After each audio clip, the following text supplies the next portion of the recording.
यह कहानी उन दिनों की है जब काशी विद्वानों और धार्मिक नेताओं का प्रमुख केंद्र माना जाता था। वहीं गुरु रविदास जी अपने भक्ति मार्ग और सच्चे उपदेशों से समाज को बदलने का प्रयास कर रहे थे, लेकिन समाज के कुछ लोग उनकी महानता को नहीं समझ पाते थे। खासकर काशी के उच्च जाति के 700 पंडित, जो स्वयं को सर्वश्रेष्ठ विद्वान और धार्मिक ज्ञानी मानते थे।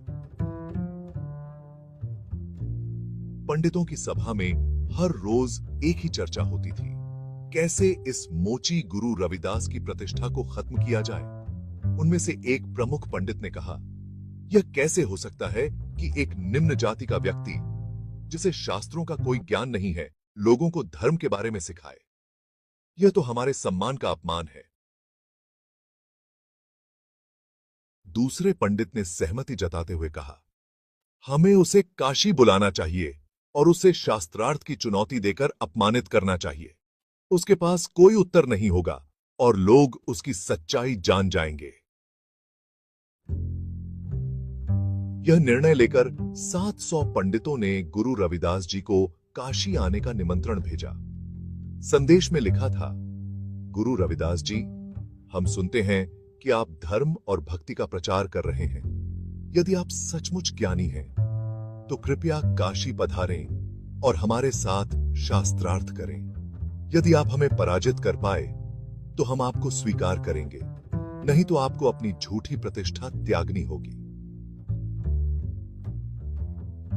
गुरु रविदास जी ने संदेश पढ़ा और मुस्कुराते हुए अपने शिष्यों से कहा, ईश्वर की मर्जी हमेशा भलाई की होती है।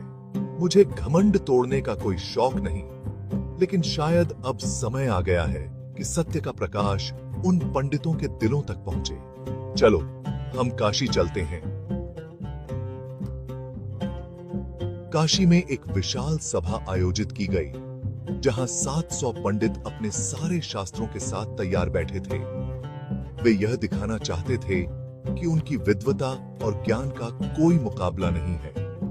लोग भी बड़ी संख्या में इकट्ठा हुए थे, यह देखने कि क्या यह मोची सचमुच इन महान विद्वानों के सामने टिक पाएगा। जब गुरु रविदास जी सभा में पहुंचे तो पंडितों के प्रमुख ने उन्हें उपेक्षा भरे स्वर में कहा, तो आप ही वह गुरु हैं जिनकी ख्याति हर जगह फैल रही है। क्या आप जानते हैं कि काशी विद्वानों का स्थान है और यहां केवल ज्ञानी लोग ही आ सकते हैं? आपको अपने आप पर इतना घमंड क्यों है कि आप हमें चुनौती देने आए हैं? गुरु रविदास जी ने विनम्रता से उत्तर दिया, मुझे किसी प्रकार का घमंड नहीं है महात्माओं। मैं केवल ईश्वर की भक्ति में विश्वास रखता हूं और वही सच्चा ज्ञान है। शास्त्रों का अध्ययन ज्ञान का एक भाग है, लेकिन सच्चा ज्ञान भगवान की कृपा और हृदय की शुद्धता से आता है। पंडितों ने व्यंग्यात्मक हंसी के साथ शास्त्रार्थ प्रारंभ किया। उन्होंने गुरु रविदास जी से कई कठिन और जटिल शास्त्रीय प्रश्न पूछे, यह सोचते हुए कि गुरु जी उन प्रश्नों का उत्तर नहीं दे पाएंगे। पंडितों का एक सदस्य बोला, यदि आप सचमुच ज्ञानी हैं, तो हमें वेदों और पुराणों के इन कठिन श्लोकों का अर्थ बताइए। गुरु रविदास जी ने शांति और धैर्य के साथ पंडितों के सभी प्रश्नों का उत्तर दिया, लेकिन उनका उत्तर शास्त्रों से हटकर था। उन्होंने कहा, वेदों और शास्त्रों का अर्थ केवल शब्दों में नहीं होता, बल्कि उनका सच्चा अर्थ तो जीवन के अनुभवों और भक्ति में छिपा है। ईश्वर को पाने का मार्ग सच्चाई और सेवा के माध्यम से है, न कि केवल शास्त्रों के अध्ययन से। गुरु जी की बातों में इतनी गहराई और सच्चाई थी कि 700 पंडित, जो पहले उन्हें अपमानित करने आए थे, अब मौन थे। उनके पास गुरु रविदास जी के उत्तरों का कोई प्रतिकार नहीं था। सभा में एक अद्भुत शांति छा गई। पंडितों का घमंड धीरे धीरे टूटने लगा। उनकी आंखों में असमंजस था, जैसे वे यह समझने लगे हों कि सच्चा ज्ञान केवल पुस्तकों में नहीं, बल्कि आंतरिक अनुभव और भक्ति में है। जैसे ही पंडितों का घमंड टूटा, एक अद्भुत घटना घटी। भगवान की कृपा से एक दिव्य प्रकाश उस सभा में प्रकट हुआ। सभी ने महसूस किया कि यह कोई साधारण सभा नहीं, बल्कि ईश्वर की लीला थी। पंडितों के मुख से केवल एक ही बात निकली, हमने गुरु रविदास जी को गलत समझा। सच्चा ज्ञान वही है जो जीवन को बदल दे, और वह ज्ञान गुरु रविदास जी के पास है। प्रमुख पंडित ने गुरु रविदास जी के चरणों में गिरते हुए कहा, हमें माफ कर दें गुरुजी। हमने आपके प्रति जो घमंड और अपमान दिखाया वह हमारी अज्ञानता थी।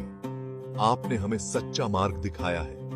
अब हम समझ गए हैं कि जाति या वर्ग से कोई बड़ा नहीं होता, बल्कि सच्चाई, प्रेम और भक्ति ही सच्चा मार्ग है।